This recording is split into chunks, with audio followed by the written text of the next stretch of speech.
Yan, good morning mga kapatid. Isang mapagpalang umaga sa ating lahat. Purihin ang Diyos sa kanyang kapangyarihan at kadakilaan. Ah, Update lang po tayo mga kapatid. Andito po tayo ngayon sa Atok Benguet.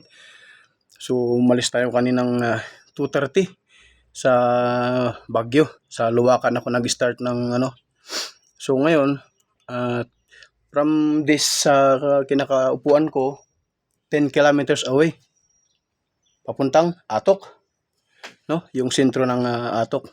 So i-hit pa natin yung highest point. Unti-unti lang natin, gagapang-gapangin lang natin, hindi pwedeng pwersahin. Medyo matatarik din yung daan. Tapos masikip yung kalsada, kaya pag may mga mabibilis na sasakyan, kaya kailangan talagang tumabi.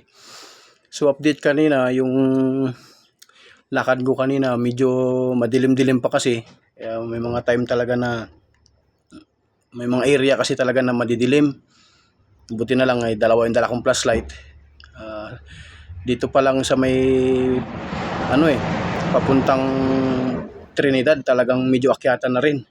Gapang na rin paakyat papunta dito sa papasok dito sa toll gate ng ng Pahalsima.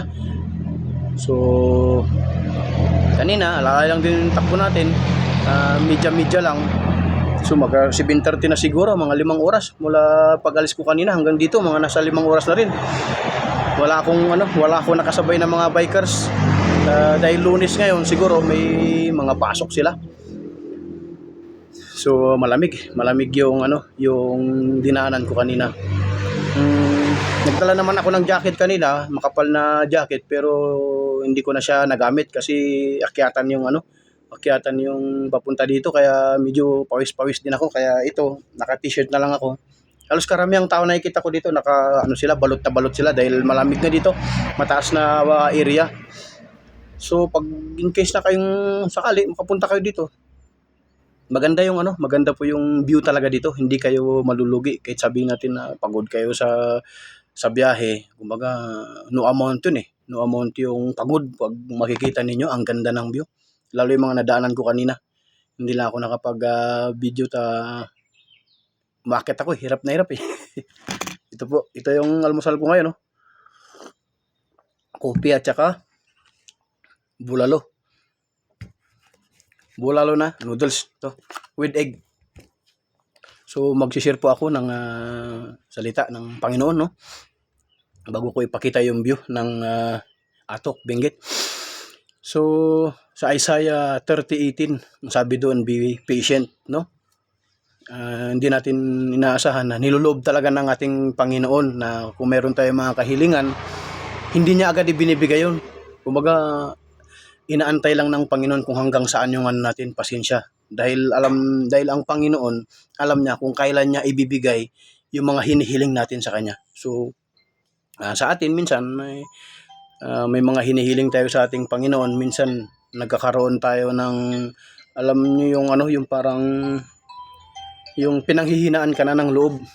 Kasi nga lagi naman tayo nanalangin sa Panginoon, lagi tayong lumalapit sa Panginoon, pero yung kahilingan natin hindi pa niya binibigay, So mapapaisip din tayo minsan pag gano'n, lalo sa mga talagang Kristiyano na talaga, na pananampalataya nila ay napakalalim na.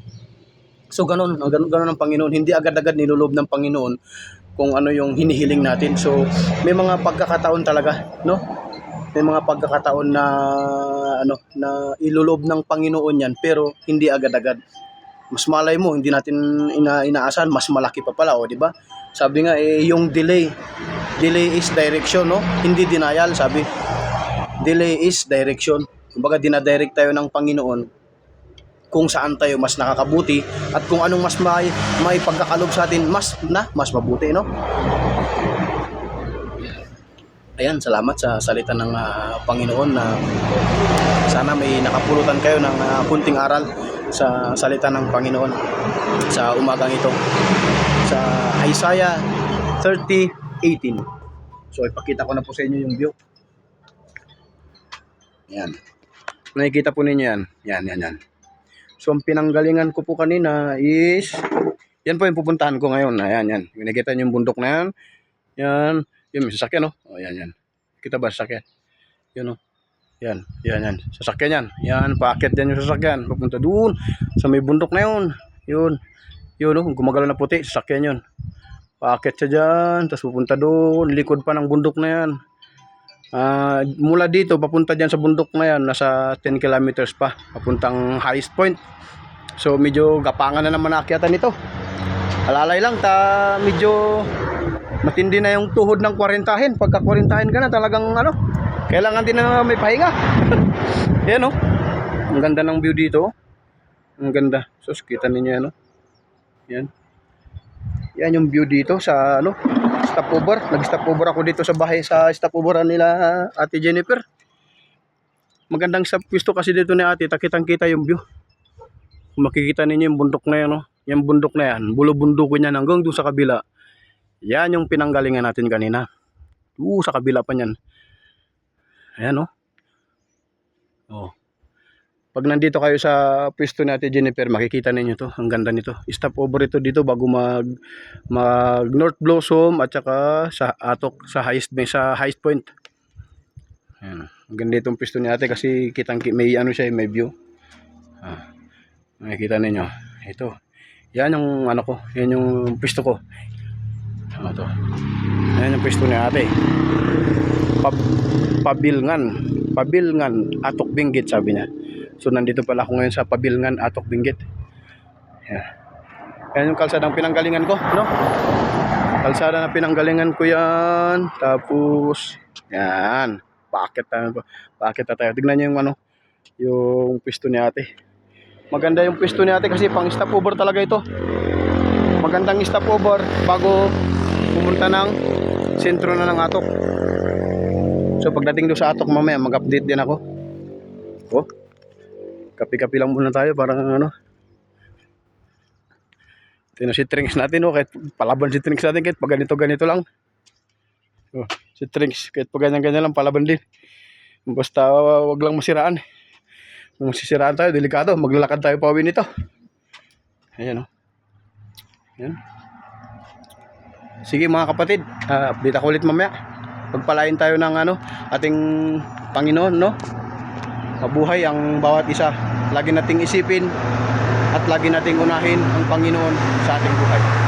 God bless mga kapatid.